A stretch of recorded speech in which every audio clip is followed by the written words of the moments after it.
नमस्कार, कसे आहे तुम्ही सर्व? आशा करते मजेत असणार. स्वागत आहे तुमचं माझ्या यूट्यूब चॅनलवर. इथे आम्ही सर्वजण पंढरपूरचं दर्शन करून कोल्हापूरला जायला निघालेलो आहो. पंढरपूरचं दर्शन आमचं खूप छान झालेलं होतं आणि खूप मन समाधान पण झालं. जरी जवळून दर्शन नाही झालं तरीही पाहायला मिळालं हेच खूप होतं आमच्यासाठी.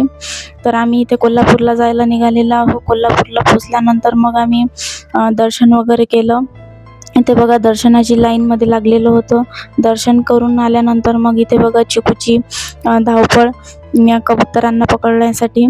इथे बघा त्याला खूप खुशी येत होती त्यांना बघून. लक्ष्मी मातेचं दर्शनही खूप छान झालं आम्हाला. लक्ष्मी मातेचं दर्शन झाल्यानंतर मग आम्ही 20 किलोमीटर असलेलं आणखी एक मंदिर होतं, तर तिथं गेलो होतो. इथचा व्ह्यू बघू शकता तुम्ही, किती छान आहे. तिथे जाताना एवढा सुंदर असं वर पहाडीवरती ते मंदिर आहे. अशा पद्धतीचं ते मंदिर आहे ज्योतिबा महाराजाचं.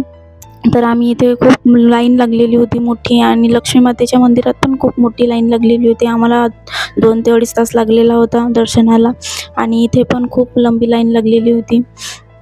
आणि इथचं पण आमचं दर्शन खूप छान झालेलं होतं. दर्शन वगैरे झालेलं आहे आमचं. आता आम्ही थोड्या वेळात गोव्याला जायला निघणार होतो. मी पुन्हा व्हिडिओ टाकण्यात थोडी लेट झाली, कारण लांबचा प्रवास असल्यामुळं एडिटिंग करायला वेळच मिळत नाही आहे. त्याच्यामुळं मी व्हिडिओ टाकू शकत नाही आहे. तरी मी तुम्हा सर्वांना जसा वेळ मिळतो तसा व्हिडिओ टाकते. भेटूया आपण पुढच्या ब्लॉगमध्ये. बाय.